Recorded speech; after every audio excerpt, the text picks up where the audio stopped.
সহজ পাঠে সকলকে স্বাগত। আগের একটি ভিডিওতে তোমাদের ঝাড়খণ্ড এসএসসির বিস্তারিত বিবরণী নিয়ে আলোচনা করেছি, যেখানে দুটি পরীক্ষা হবে। পরীক্ষায় সেখানে রয়েছে, ইন্টারভিউর বিষয় নেই। দুটি পরীক্ষার মাধ্যমে নিয়োগ হবে। প্রথম পরীক্ষাটি কোয়ালিফাইং, দ্বিতীয় পরীক্ষাটি মেন, যেখানে মেন বিষয়ের মধ্যে থাকবে এবং মেন বিষয়টি পরীক্ষার ক্ষেত্রে মাস্টার ডিগ্রির যোগ্যতা রয়েছে। যারা বাংলার ক্ষেত্রে রয়েছে তাদের জন্য আমি আজকে বাংলার সিলেবাসটা একটু বলছি। সিলেবাসটা দেখে নাও, বুঝে নাও, তারপরে তার পরীক্ষা তোমরা প্রস্তুতি নাও। আমরা বাংলার ব্যাচ শুরু করছি। যারা যুক্ত হতে চাও তারা যুক্ত হতে পারো। নিচে কোর্সের আমি লিঙ্ক দিয়ে রাখবো, আমাদের অ্যাপের লিঙ্ক দিয়ে রেখেছি, কোর্স ক্লিক, সেখানে তোমরা অ্যাপে গিয়ে কোর্স পেয়ে যাবে। তা আমি আজকে সিলেবাসটা ডিটেলে দেখছি, বা দেখে নাও সিলেবাসটা। যদি মনে হয় এটাতে আমার পড়া রয়েছে, আমি পড়তে পারবো, তাহলে অবশ্যই বলবো এই সুযোগটা নষ্ট করো না। কারণ পরীক্ষার কোনো নির্দিষ্ট শিডিউল এখনও বলেনি, সেটা দেওয়ার আগে, সেটা পাওয়ার আগে অবশ্যই একটু এসএলএসটির পরে যদি পরীক্ষাটা দিয়ে ফর্ম ফিল আপটা করে রাখাটা উচিত, এবং সিলেবাসটা দেখে যদি নিজের মনে হয় যে এটা পড়া যেতে পারে তাহলে অবশ্যই তা আমরা পড়াচ্ছি, এ বিষয়ে বলতে পারি। তো যাই হোক, আমি সিলেবাসটা একটু ডিটেলে তোমাদের সাথে আলোচনা করছি, কী কী বিষয় রয়েছে। জাস্ট সিলেবাসের অংশটাতেই যাচ্ছি। ফর্ম ফিল আপ শুরু হয়ে গেছে, ফর্ম ফিল আপ করে নাও সকলে। ফর্ম ফিল আপের আলাদা ভিডিও দিয়েছি, সেখানে দেখে নাও, দিয়ে ফর্ম ফিল আপ করো। প্রথম হচ্ছে আমরা দেখছি বাংলার সিলেবাস। বাংলা সিলেবাসের ক্ষেত্রে প্রথমেই রয়েছে কি, বাংলা সিলেবাসের ক্ষেত্রে প্রথমেই রয়েছে সাহিত্যের ইতিহাস, চর্যাপদ থেকে রবীন্দ্রনাথ। একটা বিস্তৃত বিষয়, তাই না? একটা বিস্তৃত বিষয় এখানে রয়েছে। চর্যাপদ থেকে সাহিত্যের ইতিহাস, মানে একদম রবীন্দ্রনাথ পর্যন্ত এই গোটা সাহিত্যের ইতিহাস কম বেশি সবাই আমরা পড়েছি, নানান সময় পড়েছি, সুতরাং সেটাতে অসুবিধা নেই। দ্বিতীয় হচ্ছে ভাষাতত্ত্ব। অবশ্যই স্নাতকোত্তর স্তরের লেভেলে কোয়েশ্চেন হবে, সেটা বলা আছে। ভাষাতত্ত্বের ক্ষেত্রে কি রয়েছে? উপভাষা। তারপর কি রয়েছে? ধ্বনি পরিবর্তনের সূত্র। তারপর কি রয়েছে? শব্দ ভাণ্ডার, শব্দার্থ তত্ত্ব, প্রাচীন ভারতীয়, নব্য ভারতীয়, মধ্য ভারতীয়, আর্য ভাষা, প্রাচীন, মধ্য, আধুনিক বাংলা ভাষার ভাষাতত্ত্ব, ভাষার বৈশিষ্ট্য। তাহলে এটা হচ্ছে ভাষাতত্ত্ব, এটা হচ্ছে সাহিত্যের ইতিহাস। আমাদের সাহিত্যের ইতিহাস, এটা হচ্ছে ভাষাতত্ত্ব বা ভাষার ইতিহাস বলা যেতে পারে। তারপর কি? মধ্যযুগের টেক্সট শ্রীকৃষ্ণ কীর্তন, সেখানে একেবারেই বলা আছে একটি বিশেষ খণ্ড বংশী খণ্ড। এছাড়া কি? বৈষ্ণব পদাবলী, তা যার নির্বাচিত পদ বলা আছে, যেমন নির্বাচিত পদের মধ্যে চিরচন্দন উড়ে হার না দিলা, সইকে বা শোনাইল শ্যামনাম, কণ্টক গাড়ি কমল সমপদতল, রূপ লাগি আঁকি ঝুরে, আমার শপথি লাগে, হেদেরে নদিয়াবাসী কার মুখ চায়, তাতল সৈকত বারে বিন্দু সম, দেখে আইলাম তারে মন্দির বাইরে কঠিন কপাট। যেগুলো বৈষ্ণব পদাবলীর খুব চেনা পরিচিত পদ, সেগুলি এখানে রয়েছে।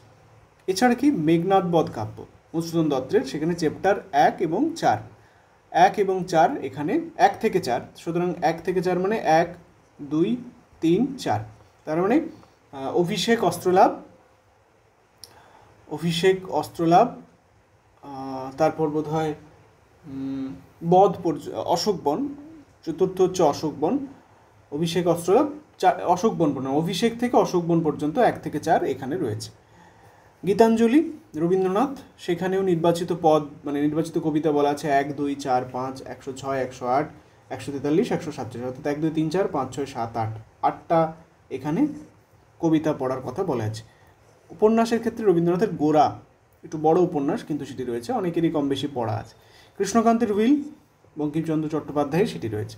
গৃহদাহ শরৎচন্দ্র চট্টোপাধ্যায়ের উপন্যাস রয়েছে। নীল দর্পণ দীনবন্ধু মিত্রের রয়েছে। রক্তকরবী রবীন্দ্রনাথ ঠাকুরের নাটক রয়েছে। বাংলা গ্রামারের ক্ষেত্রে, ব্যাকরণের ক্ষেত্রে সমাস, সন্ধি, কারক, এক কথায় প্রকাশ, 4টি বিষয় রয়েছে। সমাস, সন্ধি, কারক, এক কথায় প্রকাশ। এরপরে রয়েছে ঝাড়খণ্ডের লোকসাহিত্য, যার মধ্যে আমরা দেখছি কি? জনজাতি,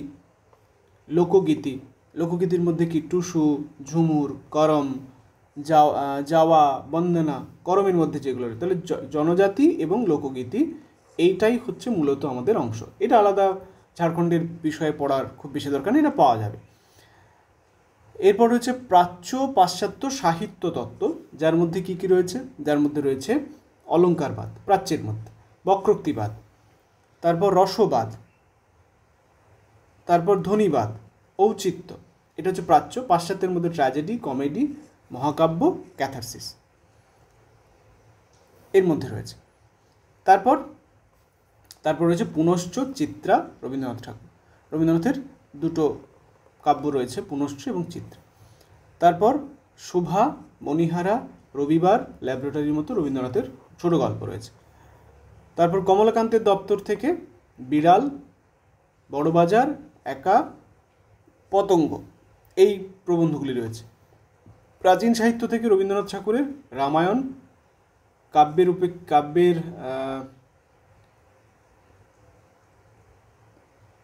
এটা বোধহয় কাব্যের উপেক্ষিতা হবে, এটা ভুল রয়েছে, কাব্যের উপেক্ষিতা, শকুন্তলা, তিনটে প্রবন্ধ রয়েছে। প্রবন্ধ সমগ্রর ক্ষেত্রে প্রমথ চৌধুরীর ক্ষেত্রে